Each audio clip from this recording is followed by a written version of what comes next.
Greetings, friends. This is Michael Levine, and welcome to another edition of Without Notes. Our guest today is Martha Zoller, one of the most powerful and influential women in the talk radio realm for decades. An important voice, and I think the journey will be an exciting and interesting one. I know that Martha is exceedingly candid, and I expect her to be very transparent with us in this very interesting moment in American political life.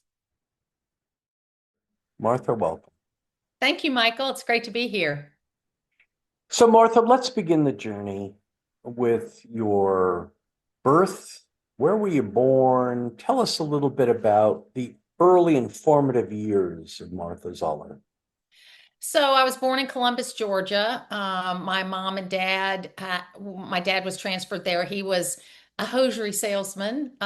He used to say he was a leg man from way back. And he was a New Yorker or New Jersey City. He considered himself a New Yorker and had been in the war at World War II. And my parents met at Fort Jackson in South Carolina and married before the war. And he was a POW during the war for a part of that time. And I mentioned that was long before I was born, because it was really formative in everything that he did or we did together, because it was a formative time of his life.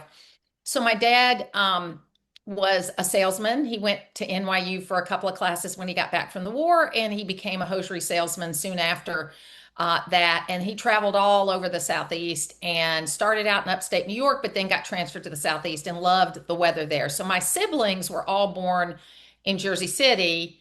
And then by the time I came along, we were in Georgia. And so after that, when I was about two, we transferred to Washington, D.C., where we lived just outside of D.C. And my dad was with a company called Round the Clock Hosiery. They happened to be the type of hosiery that Jackie Kennedy wore. So he used to deliver 10 dozen stockings to the White House on a regular basis in the size and color that she wore. And he used to tell that story. And then in Wow. 64, yeah, in 64, we were transferred to Atlanta. So I was five at that point in time. We transferred to Atlanta. My dad said, "Don't transfer me anymore. I love Atlanta because you have 10 months of golf weather and you don't need snow chains." So I actually grew up pretty much in the same place, whereas my siblings had kind of moved around Yes. with my parents. And so I grew up in DeKalb County, Georgia. Went to Columbia High School, then went on to the University of Georgia. And just My parents were, they were older, so it was a little different. All my friends thought my parents were my grandparents. And so I had a lot of time with them because my other siblings had grown up and gone. So we were kind of like this little family of three for a long period of time until I went off to college. And then I graduated from college and went to work in a production job in media. I never thought I would be on the microphone side of the business. And so I was making production videos for a company called Riches. And a recession came and they came to me and they said, "We can either fire you or we have this job for you over here in merchandising." So I took a job in merchandising because I didn't want to be out of work. And so I spent 10 years kind of in the retail world, spending other people's money, which is a lot of fun, by the way. Um, Yes. and learning about business and traveling to New York and traveling to other places for business. And it was, I mean, traveling to New York in the 80s was just amazing. I mean, I loved every minute of it, and it was on expense account, which made it even better, right? Better. Because Yeah. and Significantly we were better. one of the hot accounts that people wanted to get, Riches. So we got to go to all the best restaurants and all the new and up and coming restaurants. And so it was pretty fabulous. I will say that. Yep. And then I uh, bumped back into my college sweetheart when I was about 29 years old. And we got married the next year, and he had three children. And so, pretty quickly, I realized that somebody needed to be home with these children.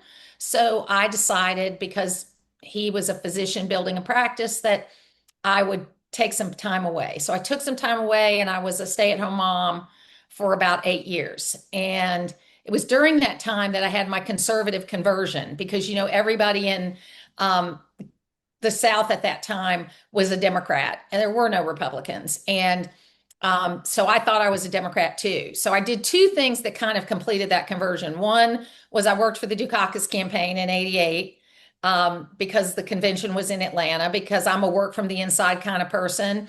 I don't like to blow things up from the outside. So I wanted to see if I was really a Democrat. And by the end of that convention, I knew I wasn't a Democrat because I was, they were, kind of like today, blaming the rich and all this kind of stuff. And I just didn't relate to that. I started listening to talk radio. Later on, like we're listening to Rush Limbaugh, that kind of thing. I also lived for a short period of time in Newt Gingrich's district before I got married. So I was listening to him a little bit. And I started calling into talk radio. And in 1994, they asked me to come in because they thought it was interesting. This woman that worked for Dukakis was now a conservative. Didn't know I had a journalism background at all. They just invited me to come in as kind of a human interest story. And then this is at the local station that I work at now, WDUN. And one thing led to another. And I started hosting a radio show. And I did that with WDUN for 15 years. I started doing radio and television and all the things that come with that because journalism has gone through a huge change where now everybody's doing everything. And then I got hired away by Cox Media Group, and I went to Cox Media Group for 5 years. And then I ran for Congress and lost in the runoff. We have a primary and a runoff system in Georgia. And then I went to work for a United States senator and then the governor. So I spent about 10 years out of radio doing government stuff. And then in 2019, my old boss at WDUN called me and said, "Hey, would you like to come home?" And I said, "You know what? I'm tired of driving 3,000 miles a month around Georgia. Yeah, I'm ready to come home." So in 2019, I came back to WDUN and came back to talk radio, and I've been there ever since. Well, that is a very clear, concise journey. I want to understand, Martha, if I had met you in, say, your sophomore year of high school, would you have appeared to me to have come from a lower middle class family, a middle class family, or an upper middle class family? I think a middle class family. Middle class. Lived in a regular neighborhood. Neither one of my parents went to college. My father did not finish high school. My mother did finish high school. But my dad did go to NYU to take a few classes on the GI Bill. So they were very smart and they wanted opportunities for us, but they couldn't afford those opportunities. So like if I went to the ballet, it was because it was a school field trip. Or if I went to a play, it was because maybe somebody at my mother's work had extra tickets because Mr. Brocky, who was the president of Riches, my mom worked at Riches too. His daughter was in the Atlanta Ballet, so they were always giving away tickets. So my parents were big believers in us having those kinds of experiences. And so they pushed us from an education and a culture standpoint.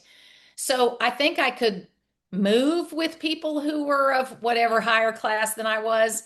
But I came from a very middle class background. Were you naturally a good student, or is that something you had to work at hard, or how did your academic life I appear? loved school. I had a girl named Terry Vollmer that I met in first grade that was the number one girl in our class, and she was actually the valedictorian of our class. We went to school all the way through. And I've known her all my life now. And I remember telling her that she was really the reason why I was a good student because I don't know if I was smart or a good student, but I was competitive. And so I wanted to be the best in the class. And that meant beating Terry Vollmer.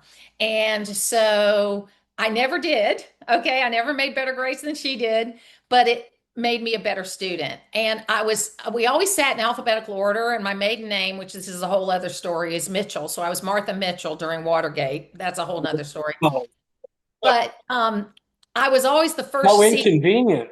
I know. I was always the first seat on the third row. And so I was that kid raising her hand to every question, whether I knew the answer or not. So I think I'm smart, but But I you really were, wanted to win. but you were so deeply competitive, but primarily inquisitive. Yes. Yeah. So, and by the way, I want to understand this. I understand that your journey from a Democrat to a conservative, how that came about. But what were your parents' political leanings, if any? My dad was a Republican, an unabashed Republican, and my mom never said, but I suspect she was an FDR Democrat. And they Mm, used to make comments about canceling each other out. So I think they probably voted differently. got But it. they always encouraged us to vote. And we had those family dinners. Until I was 7, it was all of us at home. And then from 7 on, they were peeling off to go to college and get married and things like that. So from like not from 10 or 11 to when I left home, it was just me and my mom and dad. But we had these big conversations. We were expected to know what was going on in current events. My father expected that of us. And so And there we was a family dinner. family dinner, sit down, all 6 of us at the table. Mom cooked the dinner. Once she went back to work, I cooked the dinner. I get home from school, there'd be instructions on what to do to put the dinner together, and I would do that. And we would sit down and have dinner together, and we would talk. We were expected to talk about current events and to be able to This talk is about what a was happening in the world. this is a different America than Yeah. today. But okay, so you talked about a moment. We've had on this show Susan Estrich, who was the campaign manager for the Dukakis Who I knew campaign. back then. Yeah, and she was a fascinating guest and a brilliant woman. And you talked about this conversion moment within the Dukakis campaign, blaming the rich, victimhood, all this stuff. What can you think about a moment or an epiphany where you said, "I'm out"? Yeah, it was actually at the end of the campaign. Of course, I volunteered for him for a year and a half. I wanted him to win. I thought he was a different kind of Democrat. I actually interviewed Mike Dukakis when he was head of Amtrak. And we remembered some of these things that we had done together because I had an American-made car, and because of that, I got a lot of access to the big people. I drove Kitty around. I drove Mike around sometimes, and I was just, you didn't talk to him, but you drove him around. I had Sam Donaldson in my car during that period of time. I mean, it was but I was driving a Chrysler LeBaron at the time, and so I had an American-made car, so they were big on Made in America for that election cycle. So I got a lot of Olympia Dukakis. I got a lot of opportunities to meet really interesting people. And so the moment, though, was at the so-called victory party when we lost. You still have a victory party even when you lose. And I looked around and I just was like, this is not me. This is not, I don't know what I am, but this is not me. And then soon after that, I was living in Newt Gingrich's district and I was listening to a speech he was giving on um, uh, some kind of historical speech. I wanted to flip past it because I thought he's a sexist. He's this, he's that. And I stopped Racist, and I listened. sexist. Yeah, yeah. And I stopped and listened to it. And at the end of the speech, I was like, wow, I have been wrong about him.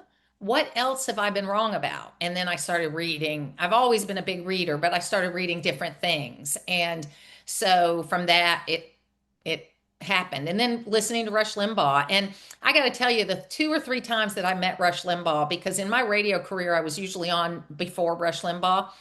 And um, I was so impressed. First of all, he had these 1950s manners where he treated women with great respect.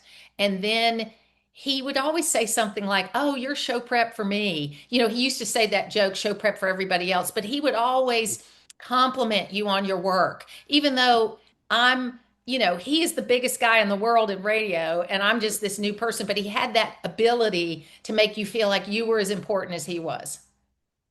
Or more. Yeah. Yeah. So, Martha, talk radio. Talk radio really began its tremendous influence, I guess, in the 70s or early 80s. And I want to understand from your perspective, you've had a very up close look. Was Do you believe in hindsight that talk radio was a force for division or education? Maybe all things have some good and some bad, but what is your analysis in hindsight of the value or the corrosiveness of talk radio in American political life?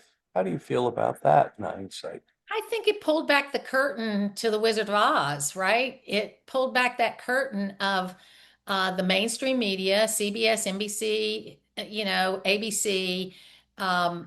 We all watched those. They started out with 15-minute newscasts and they went to 30-minute newscasts, and that was the Bible on what people thought about things. And it kind of, what talk radio did is pulled back the curtain to that there are other points of view, and that uh, the mainstream media or the legacy media, whatever you want to call them, were largely Democratic mouthpiece at the time and still are greatly today, but they're not watched as much. If you think about it, NBC News used to have 49 million people a night tune into their broadcast, and I don't think 49 million people of all news channels watch. I mean, I think Fox touts when they have 6 or 7 million Today, people. that 49 million is down to what, 4 or 5 million? Yeah, yeah. Yeah. So if you have a business entity and at one time you're doing 49 million and now you're doing 4 million, it might be time to reflect on what you're doing right or wrong. Wouldn't that be reasonable? Well, the biggest mistake I think that news made is when they became a profit center. And that sort of started with 60 Minutes, I think. 60 Minutes was probably the first news magazine show that made money, because prior to that, your newsroom wasn't a profit center. You made your money from your entertainment stuff. You didn't make your money from news. And somewhere in the early 80s, they shifted that model, or maybe in the 70s, they shifted that model because they realized they could make money off of news. But once you start putting the profit motive into something like news, where you're supposed to be balanced, it creates problems. I mean, it creates issues where you do become biased. And also, when they started paying the big money, it used to be journalists didn't make that much money. And when especially the New York and LA and DC journalists started making, millions of dollars, and they started hanging out with the people they were interviewing and going to the same schools and doing all that, it just changed everything. And I'm not saying for bad or for worse. I think we're kind of like now the way it was in the early 1900s, where there was a million different newspapers with a million different points of view. There were lots of different kinds of messages, maybe not all good. If you go back and look at political cartoons from the 1920s, they were pretty horrible, okay? But today we have shows like this, we have radio, we have blogs, we have Substacks, and we have all this kind of stuff, and we still have traditional news. So we have a lot of different voices so people can find exactly what they want. And you know what? I think it was a lie that everybody thought the same way. And in a way, I sort of miss the tuning in to one thing that everybody watched, whether it was the Kennedy funeral or it Yeah, was Jay those Slow shared Chase. community moments. Yeah. The Beatles on Ed Sullivan. Yes. Yeah. Martha, there's a current issue in the news that I think may be the most revelatory exposure to the mainstream media's exceedingly poor performance. Let's be gentle and kind to our mainstream media friends. If this isn't their guillotine moment, I don't know what could be. It's the original Sin book. It is an exposure of what a majority of Americans had come to believe anyway, which is that the mainstream media is not biased. It's radically biased. And it is intentionally and radically biased. So, can you talk about now? These are suspicions that you had for decades. And now it's out in the open. And it is no surprise, likely to you and many other keen observers, but talk about what do you think the impact of this book will be on the reputation of the mainstream media and the Democratic Party, frankly. I interviewed Joe Biden in '08 in Iowa, and he definitely by 2017 was not the same person. And Right. everybody could see that. Yep. And there was a guy that was interviewed yesterday, and I wish I could recall his name, but he said, we, meaning the media, we would rather have somebody in a coma than Yep. Donald Trump. And it Yep. is just the Yep. huge extension of Trump derangement syndrome, you know, It is. where the attitude was, I mean, who are really the threats to democracy? The Democratic Party has engineered their nominees for the last three election cycles, you know, because they didn't want Bernie Sanders to be the nominee, at least in 2016 and 2020, and then what happened with Biden and Harris in 2024. So who is the threat to democracy? You know, is it the guy that's totally transparent, whether you like it or not, with everything that he does and how he does it? Or is it the guy that's hiding in a room that can't talk but a couple hours a day and other people are making decisions for him? I think the threat to democracy is what they did with Joe Biden. And this idea that, oh, Martha, you're not even really electing Joe Biden, you're electing the people around him. No, you're not. No, you're not. Martha, you indicate that President Biden could speak for a couple hours a day, but even those couple of hours were exceedingly inarticulate and deeply concerning. And yet, the mainstream media, over and over and over and over and over and over again, with impunity, lied to the American public. This nonsense. When you hear Jake Tapper speaking on interviews saying, I didn't know. How was I to know? I did Martha, for the love of the There's no Lord. way. There's no way people didn't It's know. it's It it's was so obvious. ludicrous. I feel embarrassed for him. I'm sure he's a nice person, but for Well, and to think he can. so many of us in America are caring for loved ones right now. Okay. There's a different kind of sandwich generation going on. There's people my age that are close to retirement that are caring for their parents in their 90s. We Yep. see this every day with the people that Yes. we're dealing with. We know Yep. what it looks like. And and to sit there and say there's nothing wrong with him. And then, you know, Jill Biden, I mean, the fact that she would allow this to go on and now we know Hunter Biden was even more involved in making decisions than we thought. I mean, this was just a total travesty. And I was so wrong. I thought Joe Biden would be like this Alka-Seltzer that would just get us through this period. And he might do a bad job on foreign policy, but he wouldn't do a bad job on anything else. So, you know, I just think that it's a problem there. Uh, with how we approach this entire thing. Because, and I don't mean we, you and I have been talking about it for years. Anybody with a brain has been talking about it for years. Martha, if in fact there is ever a Mount Rushmore erected to the gaslighters of the Democratic Party and the mainstream media, will Jill Biden be in the top spot? Will Jill Biden be in the top spot? Will Jill Biden be the number one architect of the gaslighting that Yes. I think I sadly I think you're right. And again, I wanna push at you on this. Jake Tapper saying to the American public, I didn't know, I wasn't sure. They said this, they said that. I wasn't, I mean, I don't think a bright 10-year-old would accept that excuse. It's just, I mean, it's painful.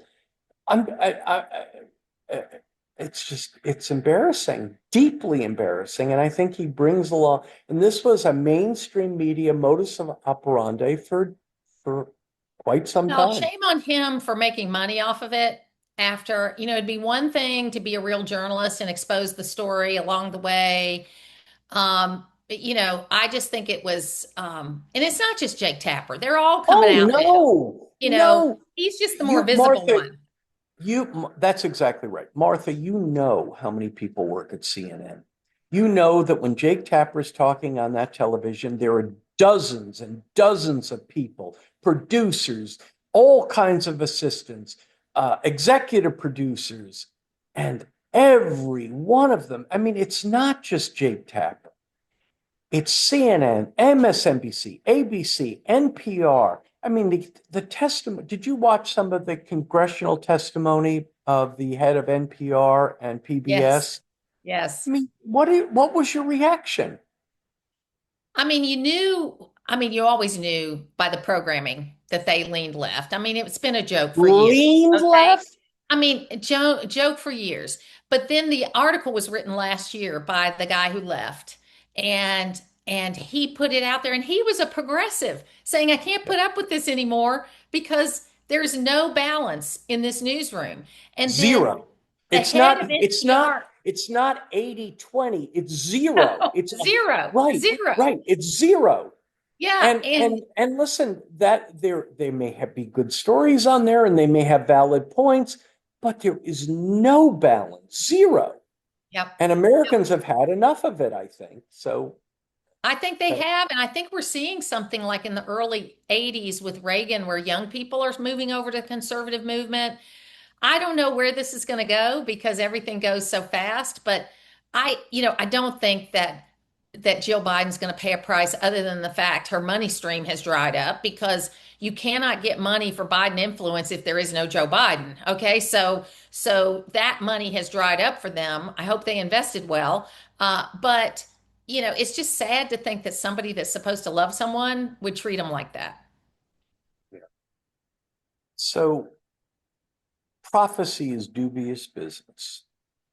But I want to ask you, from your point of view, what do you think? This is a very divided nation. There are going to be people watching the show all over the world who are going to agree with you. There are going to be people who disagree with you. And I want to understand, where do you think that the next 3.5, 4 years are likely to take us as a nation? I mean, no one can say with certainty, but what is your instinct? Look, Warren Buffett famously said he never bets against America. And I think it's a good strategy to not bet against America.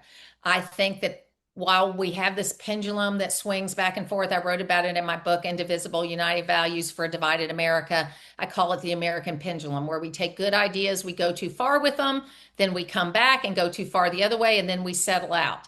This is not the first or the worst time we have been through in our history, okay? And so we have to, it may be the worst in our lifetime, it may be the most difficult in our lifetime, but America is more than just the politics that we share. And I think ultimately we're going to get it right. So, what's going to happen in the next 3 or 4 years? I think we're going to have a pretty successful 4 years. I think we have got to start cutting spending.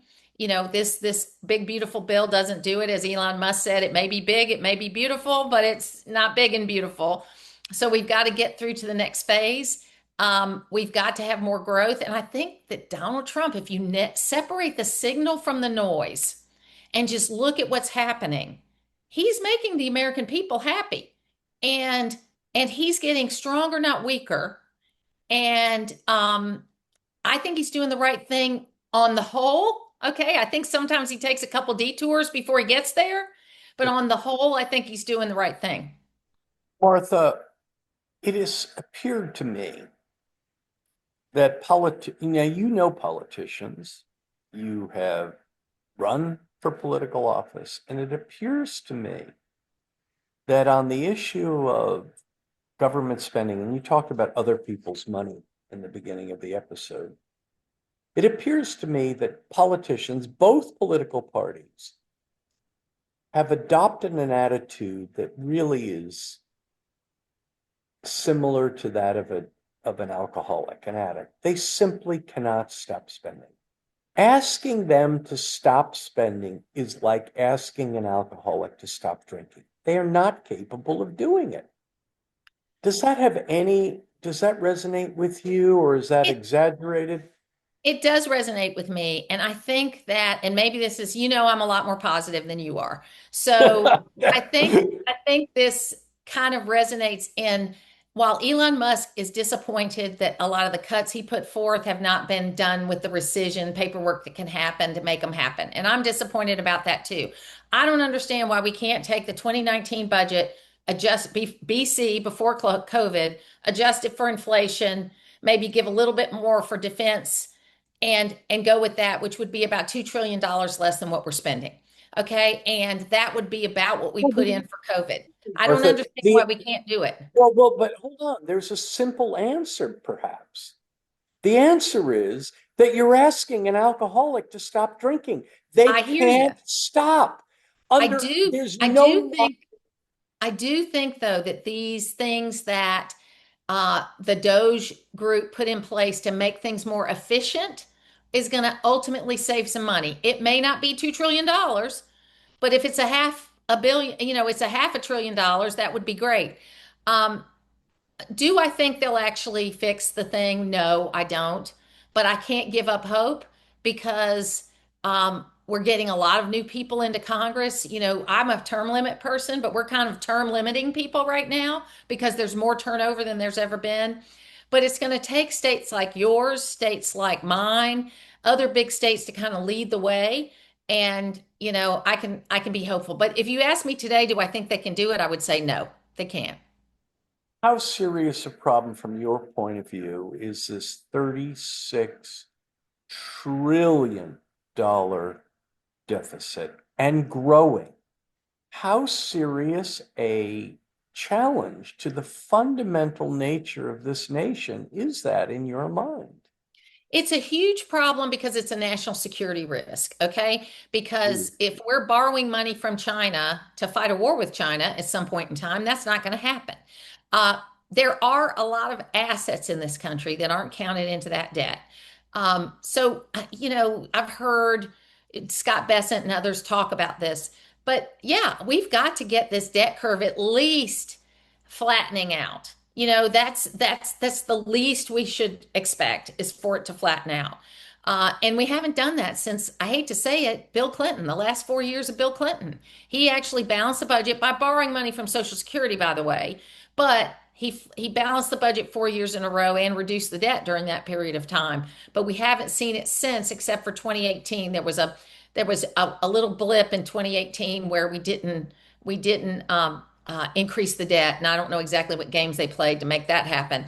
But it's a huge problem. It's a number I can't even fathom. I don't know about you. $36 trillion. Remember when William Proxmire said a million here and a million there, and pretty soon you got real money? And You got now we're real talking money, yeah. about $36 trillion. That's And crazy. by the way, I think every time you say, and now we have $36 trillion, you would be wise to add and growing. And growing. Yeah. And growing and growing. That's not enough debt. And they're going to put a $5 trillion debt increase in this big, beautiful bill. Yeah. So Yeah. So, but I ask you to consider as you think about America over the next 5, 10 years, this concept of politicians being analogous to junkies, to alcoholics. They're addicts. They can't stop. They will not stop. They can't stop. They're incapable. Some external force is either a balanced budget amendment or something is going to have to. Anyway, Martha, this has been an interesting conversation, a fascinating journey with one of the most influential people in the radio world. I think you've been a very important force for the transparency and authenticity of real news and real conversation in America. And God knows it's come at a time in which I think the mainstream media has been exposed in a way that it was unimaginable a couple of years ago, but it has happened. So thank you yeah, very much. just when you think it can't get worse, right? It did, yeah, yeah. Martha, thank you for being a guest. We'll look forward to having you on again and really appreciate your honesty. Thank you. Thank you, Michael. Well, friends, that was a fascinating issue. Another edition of Without Notes. Each time we do one of these, I get more and more interested in the whole conversation concept, real talk with people, as if we're sitting around a table. There's no notes, there's no agenda. And Martha Zoller, who's been a fixture in American talk radio over the last 2 decades, really gave you her honest, transparent, authentic, and even vulnerable thoughts about herself, about America, her feelings about the future of our country at this most interesting time. Friends, if you enjoy this concept, I encourage you to support it by liking it, commenting, sharing it, and also subscribing. Those are ways that I think you can support this concept of real, unscripted conversation. I'm Michael Levine, and we'll look forward to seeing you on the next edition of Without Notes.